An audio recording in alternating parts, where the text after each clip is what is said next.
Hi friends, எல்லாருக்கும் வணக்கம். இந்த பதிவில் ஒரு முக்கியமான விஷயத்தை தான் நான் உங்கள் கூட ஷேர் பண்ணிக்க போகிறேன். இப்போ நான் போட்டிருக்கக்கூடிய இந்த ப்ளவுஸ் பார்த்தீங்கன்னா காட்டன் கிளாத்து தான்.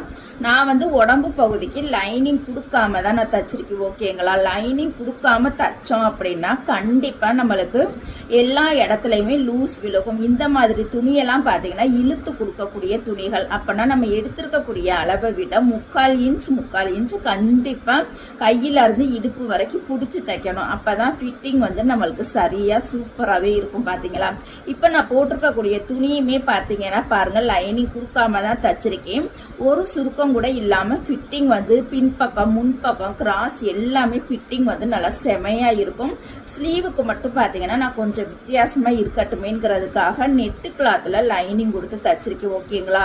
இதே துணியில் நம்ம லைனிங் கொடுத்து தச்சோம் அப்படின்னா அளவுகள் வேற மாதிரி மாறுபடும். லைனிங் கொடுக்காம தச்சோம்னா வேற மாதிரி மாறுபடும்.